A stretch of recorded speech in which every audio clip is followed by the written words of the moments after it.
Boa noite a todos. Que a graça e a paz do Senhor esteja com cada um de nós. Amém? Pessoal, hoje, não sei por que está com a cara de animado para a pregação, cara de curiosos. Mas eu vou falar sobre casamento, vou falar sobre Batman vs Superman. Gente, quinta-feira estreia Batman vs Superman, vai ser muito bom. Falar sobre casamento. Hoje nós damos início à nossa série sobre casamento, que durará... eu tinha pensado em 4, mas o assunto vai crescendo. Então provavelmente serão de 5 a 6 sábados nós falando sobre casamento, ok? Então a gente vai tentar cobrir a maior parte do que a gente puder falar sobre casamento, desde o que é, o que não é, por que casar, por que não casar, o que o homem faz no casamento, o que a mulher faz no casamento, o que Deus tem a ver com isso, e o divórcio. E aí, tudo isso a gente vai tentar passar. Obrigado, Luiz Eduardo, pela água que você me trouxe. A gente vai tentar cobrir a maior parte do casamento nessas semanas. Então, muito provavelmente, até o Palavra Viva, a gente vai estar falando sobre casamento, ok? Então, comece abrindo sua Bíblia lá em Gênesis, capítulo 2. A gente vai começar a entender um pouco sobre o casamento. Gênesis 2, vamos ler a partir do versículo 18 até o 25. Ok? Gênesis 2, do 18 ao 25. Todo mundo já achou? Eu peço perdão porque eu ia fazer os PowerPoints, mas eu tive alguns problemas e não pude terminá-los. Mas a partir do sábado que vem vão ter todos. Inclusive eu vou fazer os de hoje. Se você quiser depois eu posso passar para vocês. Certo? A partir da semana que vem vai ser totalmente PowerPointeado. Mas hoje não. Vamos lá. Gênesis 2, a partir do 18, diz o seguinte: Disse mais o Senhor Deus: Não é bom que o homem esteja só.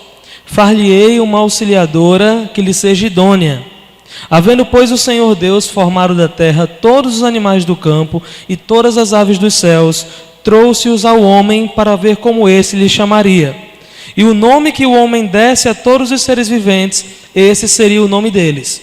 Deu nome o homem a todos os animais domésticos, às aves do céu e a todos os animais selváticos. Para o homem, todavia, não se achava uma auxiliadora que lhe fosse idônea. Então o Senhor Deus fez cair pesado sono sobre o homem, e este adormeceu. Tomou uma das suas costelas e fechou o lugar com carne. E a costela que o Senhor Deus tomara ao homem, transformou-a numa mulher, e lhe a trouxe. E disse o homem: Esta afinal é osso dos meus ossos, é carne da minha carne. Chamar-se-á varoa, porquanto do varão foi tomada. Por isso, deixa o homem pai e mãe e se une à sua mulher, tornando-se os dois uma só carne.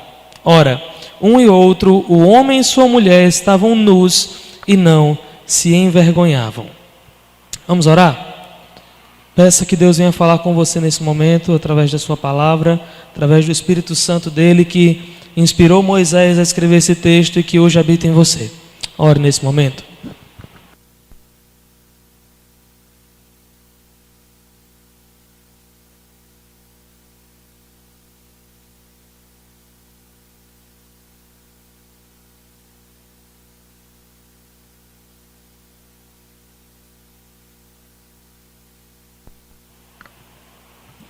Pai, obrigado pela Tua palavra, Senhor.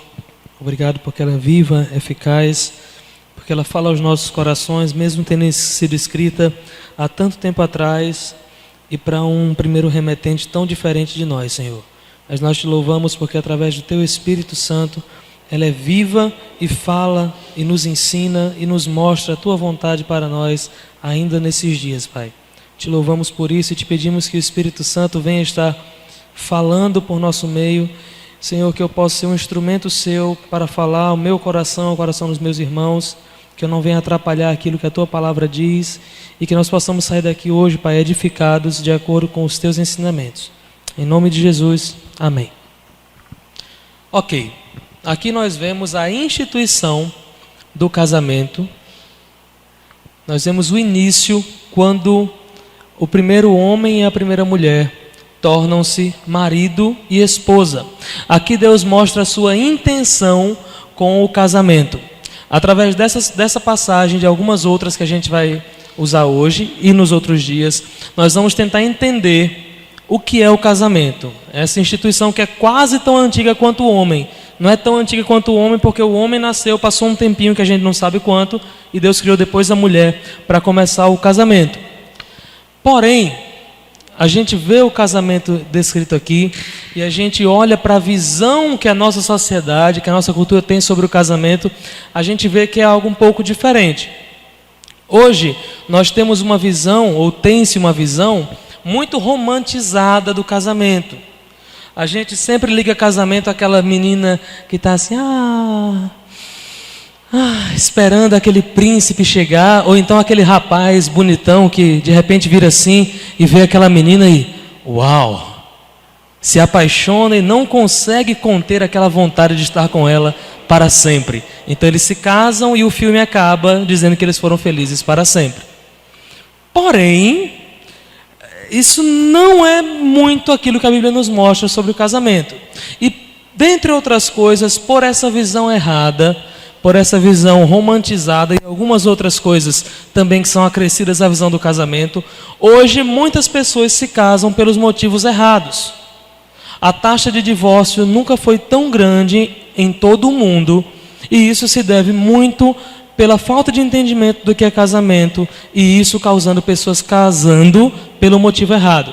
Então vamos ver alguns motivos pelos quais nós não devemos casar. Antes da gente entrar no que é casamento, entender primeiro por que não casar, motivos para não casar. Primeiro, você não deve se casar por estar apaixonado. Eu não estou dizendo que você não deve estar apaixonado pelo seu marido ou esposa quando você se casar. É ótimo casar apaixonado. Eu casei apaixonado por Andréa, ainda bem que ela chegou agora, para poder ficar vermelha quando eu falar as coisas. E foi muito bom. Foi muito bom. Muito bom. Bem bom. Porém, a paixão não pode ser a cola para unir o casamento. A paixão não tem condições de segurar um casamento. O fato de você estar apaixonado por uma pessoa não é suficiente para você permanecer com essa pessoa pelo resto da vida, que é disso que o casamento se trata. Então, gostar muito de alguém, ou o fato de todo mundo estar shippando vocês dois, eu estou pegando o fato de você ser o crush de alguém, não é motivo para você se casar. Por quê? Olha aí, a Lia concordou. Por quê? Porque a paixão é algo efêmero, é passageiro. Hoje é, amanhã não é. Isso a gente vê constantemente, não precisa a gente fazer pesquisa não. A gente olha para o lado e vê alguém que era perdidamente apaixonado por outro e hoje não é mais. Ou olha para si mesmo e pensa, rapaz, eu já fui apaixonado por fulano de tal. Meu Deus do céu, o que eu tinha na cabeça? Todo mundo pensou agora em alguém, não é mesmo? O que eu tinha na cabeça naquela época? Imagina se você casa com essa pessoa, como é que você ia estar hoje? Tem uma boa chance de que estivesse solteiro novamente, pelo divórcio. Por quê? Porque a paixão não pode ser a base para algo tão sério e tão cheio de significado como é o casamento. É claro que a paixão é importante no casamento, porém não pode ser a base, não pode ser o motivo. Eu não posso casar com essa menina, ou essa menina não pode casar com esse menino por estarem apaixonados. Isso não é razão. Segundo motivo para não se casar, começar de novo. Como assim? Eu vou casar para fugir da minha vida, para fugir dos meus pais, da minha casa ou da minha cidade. Eu quero começar tudo num casamento. Eu não aguento mais os meus pais. Eles são uma expressão leve, eles são chatos. São muito chatos. Eles me perturbam demais, eu não tenho liberdade para fazer nada. Eu não aguento mais, eu tenho um horário para entrar, para sair. Eu tenho quantidade de minutos para ligar, eu não aguento mais, eu preciso me casar para sair daqui. Não. Muito provavelmente esse casamento está fadado ao fracasso. Por quê? Porque o casamento não é uma escapatória dos seus problemas. Você não pode depositar a expectativa de uma nova vida nesse novo relacionamento, porque você coloca expectativas injustas nas costas do seu cônjuge.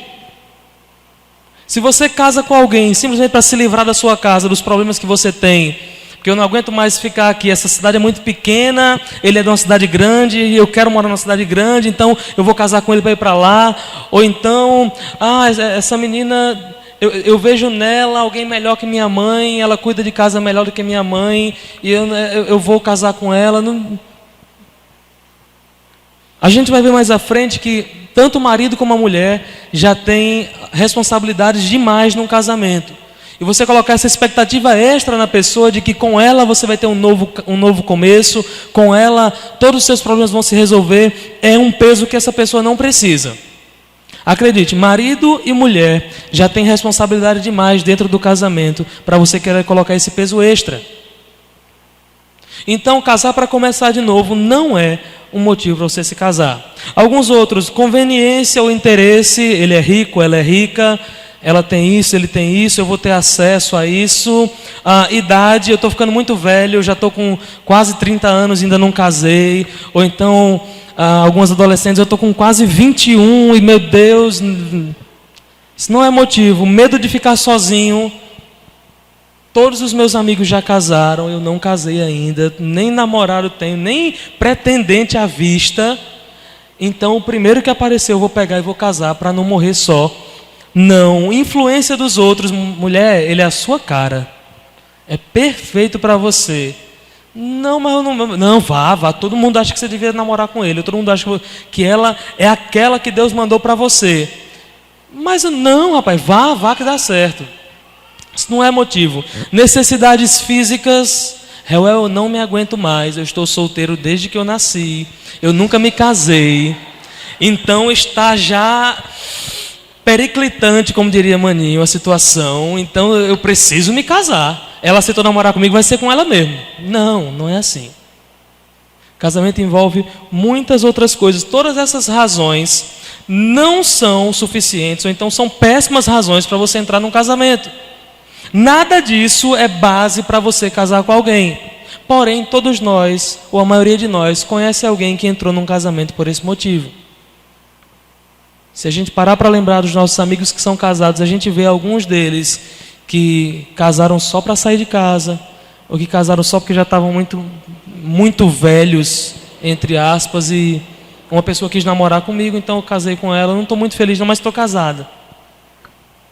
Infelizmente, todos esses motivos, por mais bestas que pareçam, eles influenciam pessoas a se casarem diariamente.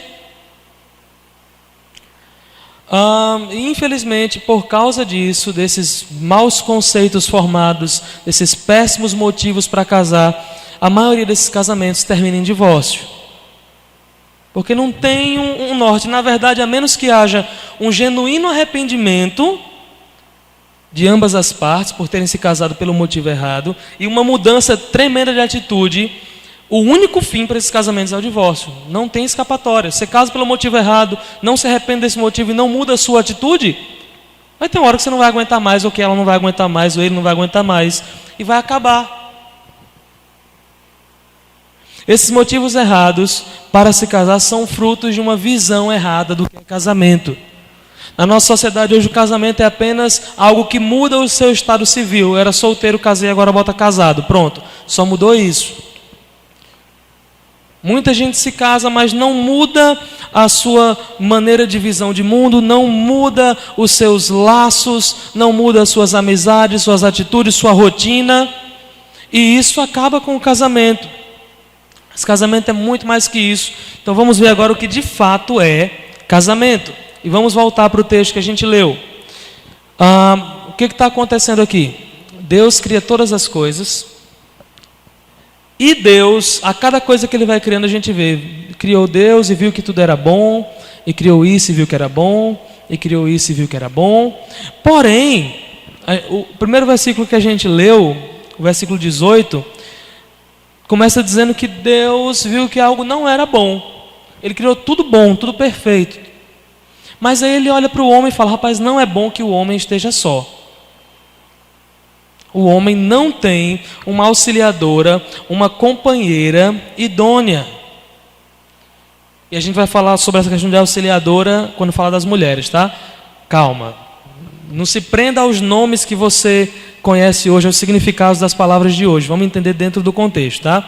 Então o homem não tinha essa auxiliadora, essa ajudadora, que lhe fosse idônea, que lhe fosse compatível. E Deus vê que isso não é bom. Então, o que Deus faz? Deus faz com que o homem veja toda a sua criação e nomeia toda essa criação, para que o homem também possa entender que não tem ninguém que seja compatível comigo aqui. É aquela história, o homem está lá, o leão, a leoa, o elefante, a elefoa, o urubu e a urubu fêmea. E ele nomeando e vai, no final, Adão e só. E aí o texto diz, porém, para o homem não se achou uma auxiliadora que fosse idônea. Então o que Deus faz? Deus faz Adão cair no sono pesado, tira-lhe a costela, e através dessa costela, ele forma a mulher, traz para Adão, e Adão então, vendo aquela belezura, diz, esta sim, esta é carne da minha carne, osso do meu osso, vai se chamar varoa porque do varão foi tirado. E aí nós chegamos ao verso 24, onde ele diz o seguinte, por essa razão, qual razão? Porque Deus vê a necessidade dos seus filhos e a supre. Ele viu que o homem precisava e fez a mulher. Então Deus vê a necessidade de seus filhos e supre, unindo o homem à mulher. Por essa razão, o homem deixará pai e mãe e se unirá à sua mulher, e eles se tornarão uma só carne. Aqui nesse versículo a gente vai entender um pouco sobre o que é o casamento. Veja que o casamento começa com Deus. Deus observa que o homem não é bom que esteja só. Deus vê que falta-lhe uma companheira idônea. Deus faz com que o homem veja essa necessidade. Então Deus faz essa mulher. Deus traz essa mulher. A gente vai falar mais sobre isso daqui a pouco. Então ele complementa. Por isso, por Deus entender isso e resolver essa situação, é que o homem deixa pai e mãe, se une a sua esposa e os dois se tornam uma só carne. Então vamos falar sobre esse versículo. O que quer dizer isso? Primeiro, o homem deixará pai e mãe. O homem e a mulher também, tá? Deixar. A gente sabe que, geralmente, claro que existem exceções, pessoas que não são criadas pelos pais e tal, mas, no geral, nós vivemos com os nossos pais e somos por eles sustentados até o momento em que nos casamos. Então, nós temos esse laço com o pai, esse laço com a mãe, onde nós devemos obediência a eles, somos por eles sustentados, cuidados e nutridos, e O nosso compromisso familiar é filhos em relação aos nossos pais. Porém, quando um homem e uma mulher decidem se casar, a Bíblia diz que o homem deixa seu pai e sua mãe, a mulher deixa seu pai e sua mãe. Isso significa o quê? Isso significa uma mudança de foco de compromisso. O meu compromisso era com meu pai e com minha mãe. Eu lhes devia obediência, eu era sustentado por eles. Porém agora eu estou rompendo esse laço e criando uma nova família. O meu compromisso primário agora deixa de ser com a família dos meus pais, com meu pai e minha mãe, e passa a ser com a minha esposa. Da mesma maneira, a mulher, o meu compromisso primário familiar deixa de ser minha mãe e meu pai e passa a ser o marido. Então, o deixar aqui indica compromisso, uma disposição de tornar-se responsável num relacionamento dado por Deus. Você se dispõe, eu me disponho a não depender mais do meu pai e da minha mãe, eu me disponho a não precisar deles para ter minha comida, pagar minhas contas, lavar minha roupa, arrumar minhas coisas. Eu me disponho a deixar disso para ter uma responsabilidade dentro da minha nova família com isso. Responsabilidade essa que lhe coloca num relacionamento dado por Deus. Lembra, foi Deus quem iniciou o casamento e fez toda essa relação. E esse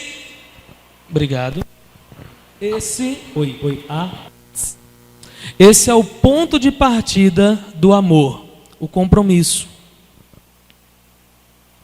Lembra que a gente falou que por estar apaixonado, estar apaixonado não é razão para você se casar. Mas o compromisso, essa disposição de abandonar tudo que eu tinha para começar um novo relacionamento, isso é a base para o amor.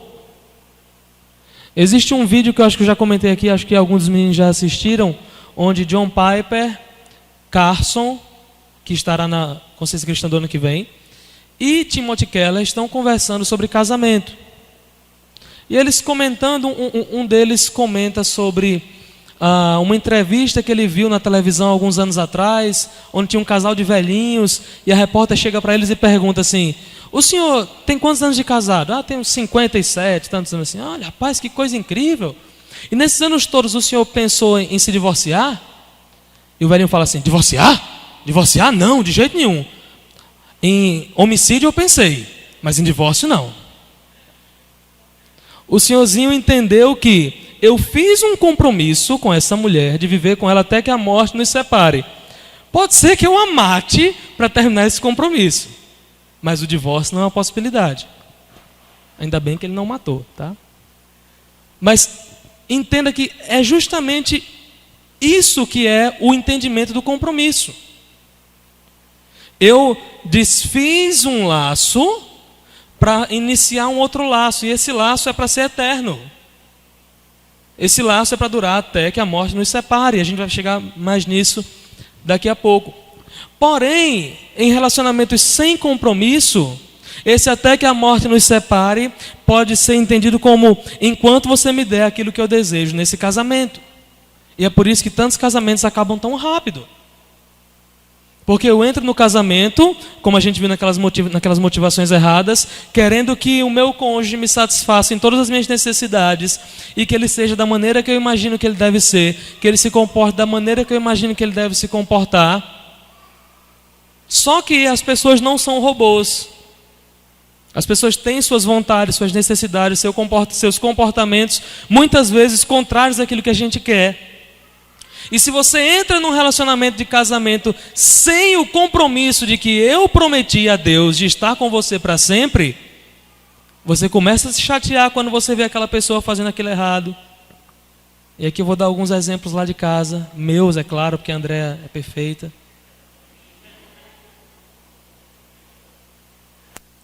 A Andréa começa a me ver jogando, deixando toalha molhada na cama, que eu parei de fazer isso, graças a Deus. E ela vê aquilo irrita ela. Vê minha mania de deixar roupa no sofá que eu ainda não perdi, mas estou trabalhando. Ela falou que, você vai pregar sobre casamento, né? O pessoal começava a me perguntar, eu vou ter que dizer, você faz ou você não faz as coisas. Não, a gente começa a contar de hoje. Eu começar hoje a pregar, então você começa a contar de hoje. Hoje ele fez, tal, a partir disso você vai contando. Então hoje eu não posso deixar roupa no sofá quando chegar em casa, que está até gravado, né? Então ela vai vendo isso, e se ela não tivesse compromisso em ficar comigo, eu vou ficar aguentando esse cara desorganizado do jeito que ele é. Posso aguentar um tempo, mas aquilo vai enchendo, não dá mais. E às vezes são coisas pequenas como essas, às vezes são coisas grandes. E as pessoas não vão agir sempre como você quer que elas ajam. E no casamento não é diferente. O seu marido, a sua esposa, não vão sempre agir da maneira que você quer que elas ajam. Eles vão te irritar. Eles vão te perturbar. Eles vão tirar você do sério durante muitas e muitas vezes. Porém, vocês têm um compromisso. Vocês deixaram pai e mãe para estarem com essa pessoa. Vocês iniciaram uma nova família. E esse compromisso foi feito diante do Senhor. Lembra? Foi Ele quem estabeleceu o casamento. A gente vai chegar nisso mais à frente. Segunda coisa, deixa pai e mãe e se une à sua mulher. Unir-se. Uma vez que o compromisso está estabelecido.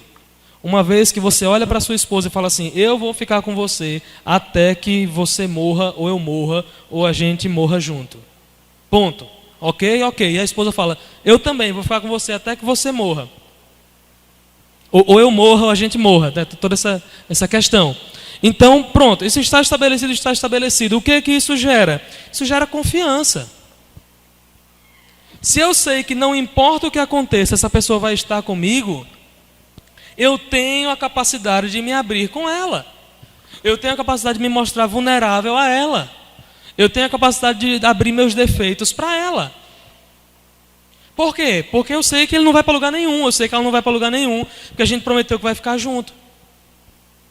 Então, uma vez que existe esse compromisso que se deixa pai e mãe, passa a existir a união. É possível você ter a liberdade de se fazer conhecido. Isso cresce quando você está em um relacionamento que se aprofunda dentro de um compromisso estabelecido. Nessa mesma conversa do Piper com o Carson e com o Keller, eles falam que, por mais que isso não soe romântico, mas o comprometimento é a base para o amor crescer. Uma vez que existe a segurança que você não vai a lugar nenhum, eu não vou a lugar nenhum. A gente vai resolver nossas brigas aqui e acabou. A gente vai ter diferenças, mas a gente vai trabalhar essas diferenças. Esse é o solo onde o amor pode crescer e crescer e crescer e crescer. Porque você não vai ficar apaixonado para sempre pelo seu marido ou pela sua esposa. Porém, você vai se apaixonar mais algumas vezes por ele e por ela durante o seu casamento. E por motivos diferentes. O motivo de hoje eu estar apaixonado por André é diferente do motivo pelo que eu me apaixonei quando a gente se casou. Eu conheço ela muito mais e vejo outras coisas. E eu fico, uau! Eu me dei bem. E ela deve ficar, oh meu Deus, devia ter orado mais. Fica não, eu sou legal, às vezes. E isso vai crescendo, por quê? Porque eu sei que ela não vai para canto nenhum e ela sabe que eu não vou para canto nenhum. Então às vezes a gente se odeia, a gente olha e fica com raiva e não quer olhar para você agora. Mas eu sei que o lugar mais longe, ela sabe que o lugar mais longe que eu vou é na sala. E fico lá uns 10, 15 minutos e volto para a cama. Porque a gente não vai para lugar nenhum. A gente se comprometeu antes do casamento, a gente conversou claramente sobre isso, falou assim, olha só, a gente vai casar, beleza. Então, é até eu morrer ou você morrer, é até você morrer ou eu morrer, pronto, beleza, está combinado. Então assim, os meus planos para os próximos 70 anos, 80, 90 anos é estar com a Andréa. E os dela é estar comigo. Então, por mais que em alguns momentos ela fique com muita raiva de mim, ela sabe que eu não vou para lugar nenhum. Por mais que em alguns momentos, que quase nunca existe, eu fico com raiva dela, eu sei que ela não vai a lugar nenhum. Então essa raiva vai passar e a gente vai se aproximar de novo. E essa é a beleza do casamento. Agora imagina um casamento em que não existe esse compromisso. Eu casei porque eu estava afim, a gente se gostava e tal, rolou a química e a gente casou. Foi super bonito, vários convidados, uma coisa assim, bem romântica, na beira da praia. Só que ele está me chateando muito, ele não para em casa, ela é desorganizada, ele deixa tudo espalhado, ela não cozinha bem, Então a gente está achando melhor, por incompatibilidade de gênios, a gente não dá. A gente tentou muito, né? Esses nossos 2 meses de casamento foi de luta intensa, mas não dá mais.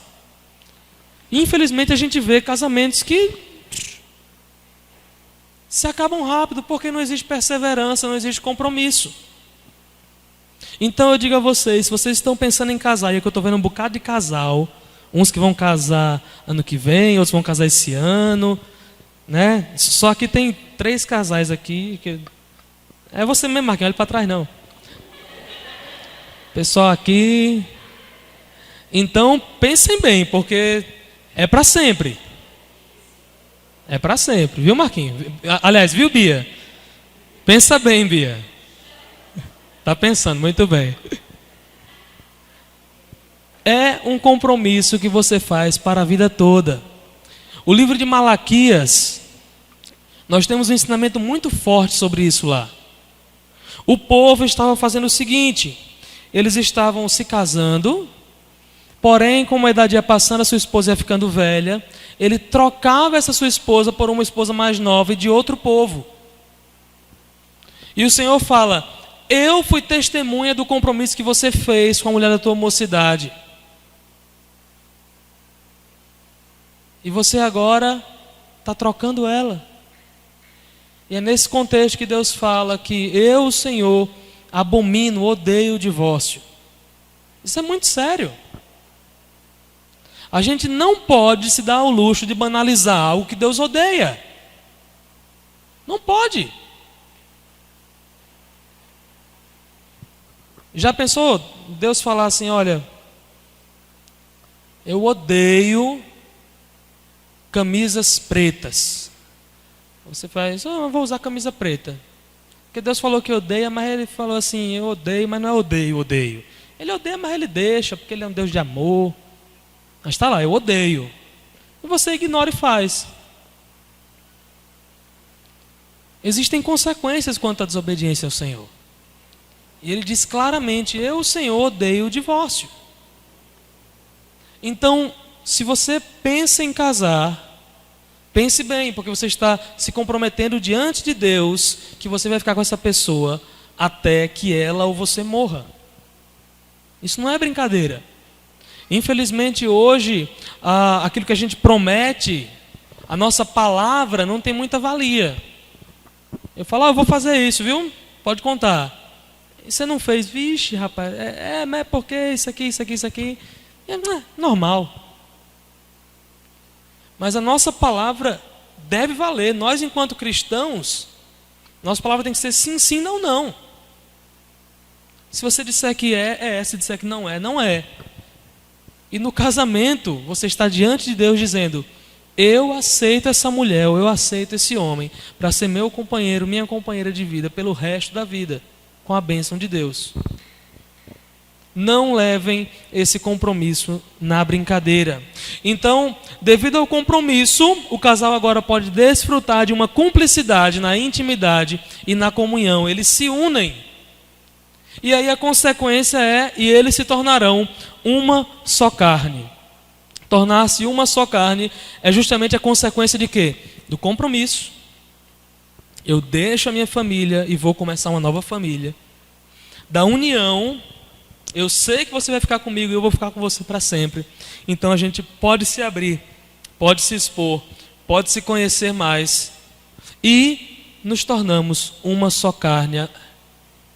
Essa união física vem da comunhão que o casal já tem, levando o relacionamento a um nível mais profundo de intimidade.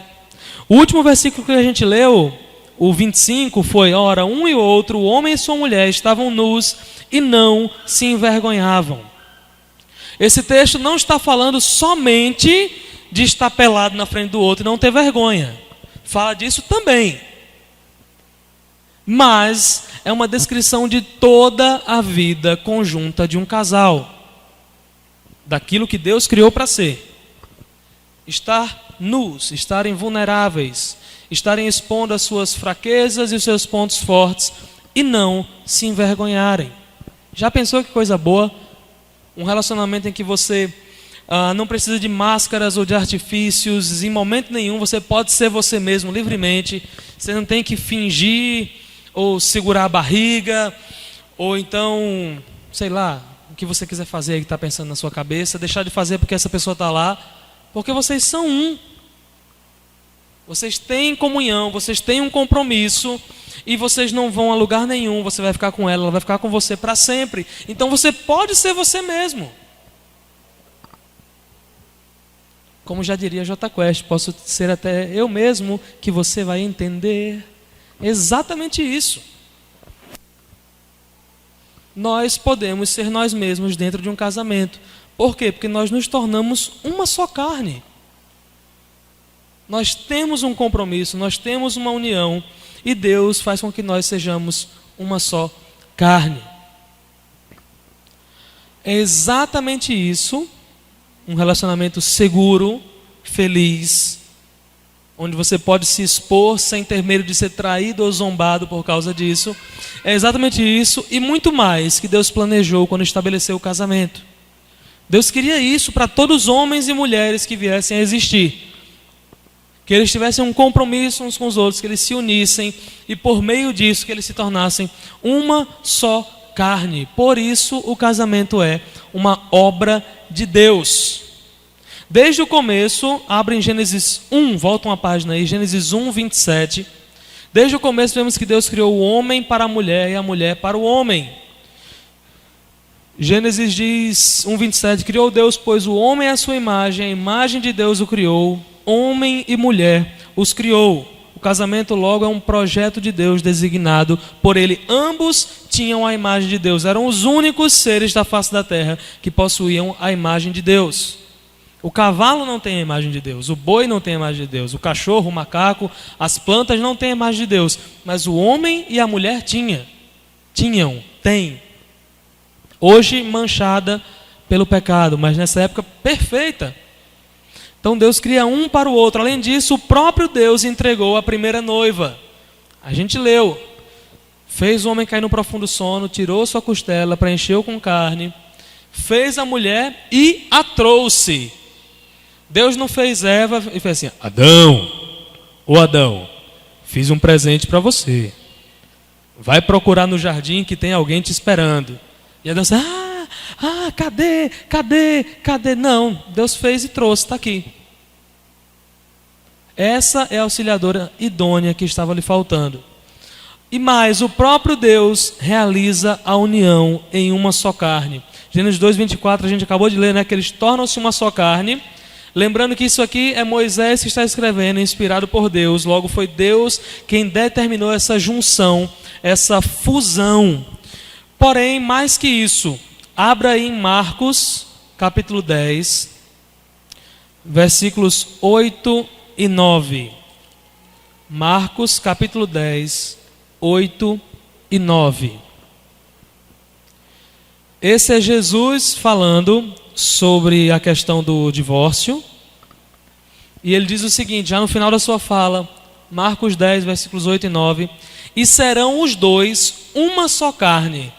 Assim já não são mais dois, mas uma só carne.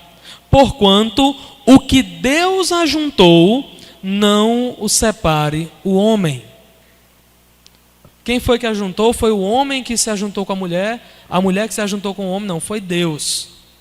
Eles se tornam uma só carne, e aí Jesus, acrescentando ao ensino de Moisés, interpretando e acrescentando, porque ele é Deus, ele fala, olha, o homem e a mulher se tornam uma só carne, assim eles não são dois, mas são uma só carne. Então, o que Deus uniu, o que Deus ajuntou, o que ele juntou, não separe o homem. O tornar-se uma só carne não significa apenas o fato que você casou e consumou o ato sexual. E agora somos uma só carne. Muito mais do que isso, no casamento, Deus junta vocês e faz com que vocês sejam uma só carne. Não é somente o fato de você fazer sexo com seu marido ou com sua esposa, mas sim o fato que Deus, de uma maneira sobrenatural, junta vocês dois, tornando assim uma só carne. Num casamento, o agente principal não é o noivo, não é a noiva, mas sim o Senhor nosso Deus. É Ele quem está ali fazendo com que aquele casal se torne um e fazendo-os, segundo a palavra de Cristo, inseparáveis. Jesus fala, o homem não separe aquilo que Deus uniu. O casamento é obra de Deus. E mais do que isso, além de ter sido Deus aquele que iniciou, criou o casamento, o próprio Deus é o seu fim, o seu propósito. O casamento é obra de Deus e é para a glória de Deus. O casamento tem por seu objetivo, desde o Éden, glorificar a Deus. Como? A princípio, lá em Gênesis 1, versículo 28, Deus diz o seguinte: e Deus abençoou-lhes e disse, sede fecundos, multiplicai-vos, enchei a terra e sujeitai-a, dominai sobre os peixes do mar, sobre as aves do céu e sobre todo animal que se rasteja pela terra. A princípio, o objetivo do casamento era glorificar a Deus por meio da geração de filhos e do domínio de toda a criação.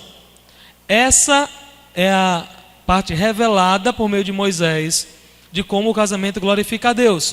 Porém, o apóstolo Paulo, lá no livro de Efésios, capítulo 5, ele nos mostra algo a mais, uma forma extra e principal, do casamento glorificar a Deus.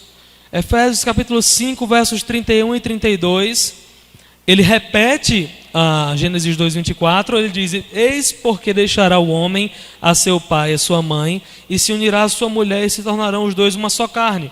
Está citando lá. No 32 ele fala: grande é este mistério, mas eu me refiro a Cristo e à igreja. Qual é o mistério que é grande? Cristo e a igreja. O casamento, a união entre um homem e uma mulher, eles, em outras palavras, têm como modelo o compromisso pactual de Cristo e sua igreja. Quando Deus estabelece o casamento lá em Gênesis 2, 24, Deus já tinha em mente Cristo, que viria e seria o noivo perfeito para a sua igreja, que é a sua noiva. Então, o casamento torna-se assim uma imagem, uma fotografia, uma representação da união de Cristo e da igreja. E aí é onde pousa o maior peso sobre o casamento, o seu casamento, o meu casamento. Paulo entendeu isso, tanto que lá em 2 Coríntios 11, versículo 2, ele fala assim: porque zelo por vós com zelo de Deus, visto que vos tenho preparado para vos apresentar como virgem pura a um só esposo, que é Cristo. Paulo entende isso, olha, eu estou preparando vocês, igreja de Deus, nesse caso especificamente a igreja em Corinto, como uma noiva pura para um só marido, que é Cristo. Lembra que a gente falou como seria fantástico termos um relacionamento, um casamento perfeito, onde você pode se abrir e expor suas falhas e ser aceito e ser amado, como isso era bom, mas vai para além disso. O seu casamento ainda tem como demonstrar o relacionamento entre Cristo e a igreja. Paulo entendeu esse mistério e Deus o iluminou para nos ensinar isso em sua palavra. O seu casamento tem o privilégio e o dever, a obrigação de ser uma imagem do relacionamento de Cristo com a igreja. E eu queria fazer uma citação aqui. Cadê aqui? Uma citação do John Piper no livro Casamento Temporário, onde ele fala justamente sobre essa questão. Deixa eu abrir aqui. Ele diz o seguinte: a declaração última que podemos fazer acerca do casamento é que ele existe para a glória de Deus. Ou seja, ele existe para manifestar Deus. Agora vemos de que maneira. O casamento tem como modelo a aliança de relacionamento de Cristo com o seu povo redimido, a igreja. E, portanto, o significado mais elevado e o propósito mais sublime do casamento é o de manifestar a relação pactual entre Cristo e sua igreja. É por esse motivo que o casamento existe. Se você for casado, é por isso que você é casado. Se você tem esperança de se casar, esse deveria ser seu sonho. Vai muito mais além do romantismo, vai muito mais além do procurar ser feliz. O casamento do cristão tem a obrigação de refletir a glória do relacionamento de Cristo com sua igreja. Deus nos dá o privilégio, por meio do casamento, de demonstrar ao mundo como seu filho se relaciona com a sua igreja, a sua esposa. Esse é o objetivo da igreja: preparar uma noiva pura para o noivo que é Cristo. Nós somos a noiva de Cristo, nós estamos sendo preparados para as bodas do Cordeiro. E o nosso casamento deve demonstrar isso ao mundo. Como é que a gente faz isso? Sábado que vem a gente vai continuar dizendo como é que a gente faz isso, porque já está tarde. Sábado nós vamos ver qual é o papel do homem no casamento. O que o homem tem que fazer para que esse casamento, criado por Deus, obra de Deus, iniciado por Deus e que tem por fim a glória de Deus, corra da maneira que Deus planejou. Semana que vem a gente vai ver o papel do homem no casamento. Na semana seguinte nós veremos o papel da mulher no casamento. E depois a gente tem mais alguns temas. Baixe sua cabeça. Queria que você orasse nesse momento.